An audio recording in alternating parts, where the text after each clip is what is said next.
Karnal police की गिरफ्त में खड़े इन आरोपियों को गौर से देखिए। ये इंसान की खाल में किसी हैवान से कम नहीं है।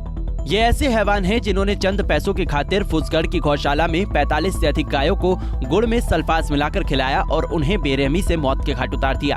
घटना के 17वें दिन पुलिस ने 4 आरोपियों को गिरफ्तार कर यह खुलासा किया है कि गौवंशों को गुड़ में सल्फास देकर मारा गया था, जिसमें मृत गायों की खाल व हड्डियां बेचने वाले ठेकेदार की मिलीभगत पाई गई है। जी हां, पुलिस ने 4 आरोपियों को गिरफ्तार किया है। आरोपियों में शाहबाद का रहने वाला विशाल, करनाल की मंगल कॉलोनी का रहने वाला रजत, जम्मू कश्मीर का सूरज और अंबाला कैंट का निवासी सोनू शामिल हैं। एक आरोपी अमर, जो कि शाहबाद का रहने वाला है, वो अभी तक फरार है, जिसकी तलाश में पुलिस जुटी है।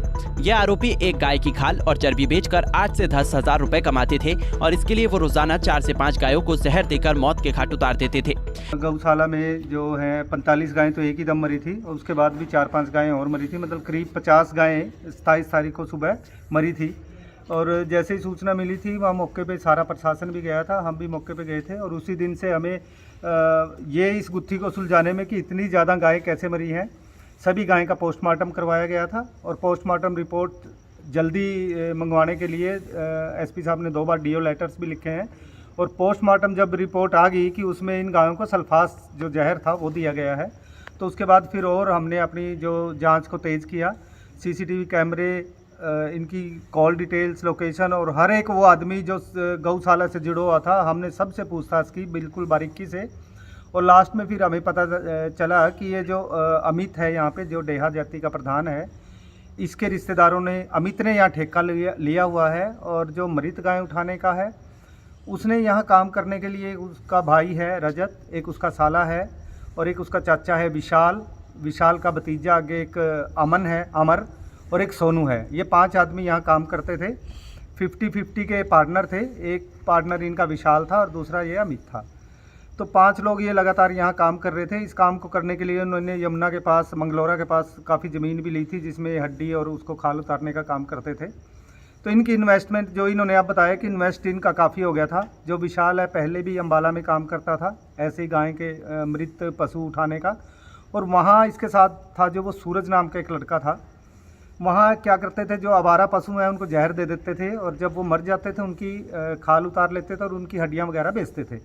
यहाँ भी फिर इसने, विशाल ने कहा कि वही काम यहाँ करते हैं। ऐसे तो 2-4 गाँव से गायें मरती हैं जैसे रूटीन में, उनसे हमारा काम नहीं होनेगा।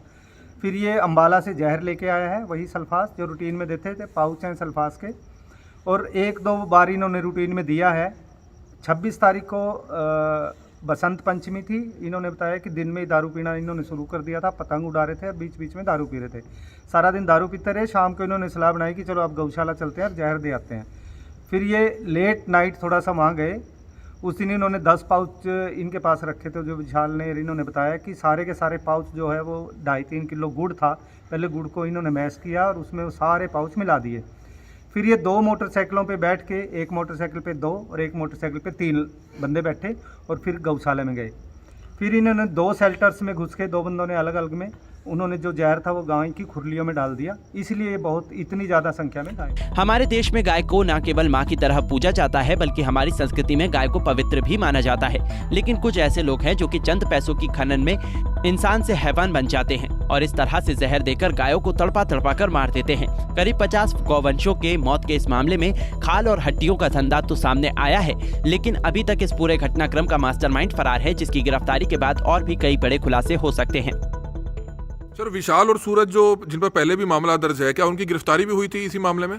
नहीं, इस मामले में उनकी, ये तो अब इन्होंने डिस्क्लोज किया है, इस मामले में गिरफ्तारी नहीं हुई। अरे, पेश करने के बाद हम इनका रिमांड लेंगे। रिमांड के दौरान और किस किस की इन्वॉल्वमेंट इसमें है, किस तरीके से इन्होंने इसको अंजाम दिया है, सारी चीजें। इसमें एक और ठेकेदार है जो दीपक नाम है, दीपक मेहरा जिनका नाम है, उसने क्या अमित को हायर किया था या उसकी भी इन्वॉल्वमेंट है इस मामले में कहीं? क्योंकि ये शुरू में ही हमें पता लग गया था कि ये इसने, जो अमित है, कि ठेका किस प्रकार लिया है। जो निगम से जो ठेका था वो दीपक मेहरा का था। दीपक मेहरा ने आगे इसको अमित को दे रखा था।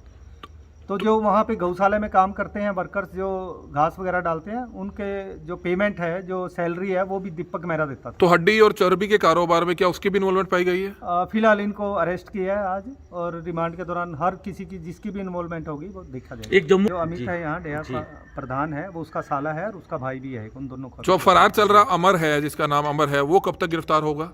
बहुत जल्दी उसको भी गिरफ्तार कर लिया जाएगा और इसके अलावा और भी कोई अगर इन्वॉल्व है उनको भी जल्दी गिरफ्तार किया जाएगा। इसमें जिस तरह से बात आ रही थी सामने कि चारे के अंदर कुछ मिलाया गया है, हरे चारे को लेकर, नहीं, वो उस चीज़ पे भी सबसे पहले हमने उसी चीज़ पे काम किया था कि चारे में कुछ होगा, लेकिन चारे वाले से हमने पूछा था जिस खेत से चारा आया था, उसके अलावा और कई जगह उस दिन चारा गया था, हर जगह हमने जाके पूछताछ की थी, तो चारे में ऐसा कुछ तो नहीं दूसरा था। फोरेंसिक पे जब क्लियर हुआ कि सल्फास दिया हुआ है, फोरेंसिक की रिपोर्ट के बाद ये क्लियर हो गया था कि सल्फास दिया गया है। तो ये चीज़ रिपोर्ट आने के बाद फिर हमने उस तरीके से काम किया कि किसी ने जानबूझ के इंटेंशनली इन गायों को जहर दिया। अभी इन्होंने डिस्क्लोज किया है, इस मामले में गिरफ्तारी नहीं हुई। इसके अलावा इसके पास इसके खिलाफ एनडीपीएस के काफ़ी मुकदमे दर्ज हैं जो अभी भी चल रहे हैं, कुछ में ये बरी भी हो गए। ये और भी ऐसे मामलों में शामिल हैं, ऐसे कई मामले हैं। इससे पहले हमारे यहाँ करनाल में एक इंसिडेंट और हुआ था, उस टाइम भी 9-10 गायें मरी थी नीलोखेड़ी में। उस केस को भी हमारी टीम द्वारा सॉल्व किया गया था और उसमें भी ये जो डेहे थे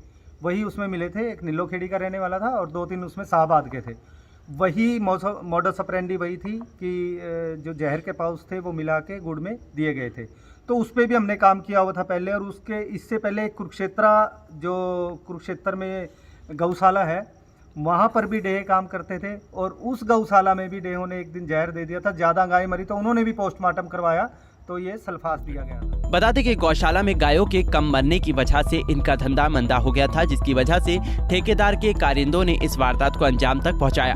आरोपियों ने इसके लिए शराब पीकर पूरी साजिश रची थी और बताया जा रहा है कि आरोपियों को एक गाय की खाल चर्बी बेचकर से 8 से 10 हजार रुपए की कमाई होती थी। गौरतलब है कि आरोपी पहले भी ऐसा कर चुके थे, लेकिन तब वो 4 से 5 गायों को जहर देते थे और किसी को कोई शक नहीं होता था। लेकिन बीते दिनों ज्यादा गायों को जहर देकर मारने से पूरा खेल उजागर हो गया और आरोपियों का पूरा गिरोह बेनकाब हो गया। तो आपकी इस पूरे मामले पर क्या राय है? इन आरोपियों को क्या सजा मिलनी चाहिए? कमेंट में जरूर बताइएगा। करनाल से bureau report, Punjab Kesari TV. हमसे जुड़े रहने के लिए हमारे YouTube चैनल को सब्सक्राइब करें और नई वीडियो की नोटिफिकेशन के लिए बेल आइकॉन को दबाएं। अगर आप ये वीडियो Facebook पर देख रहे हैं तो लाइक जरूर करें और ज्यादा से ज्यादा शेयर करें। धन्यवाद।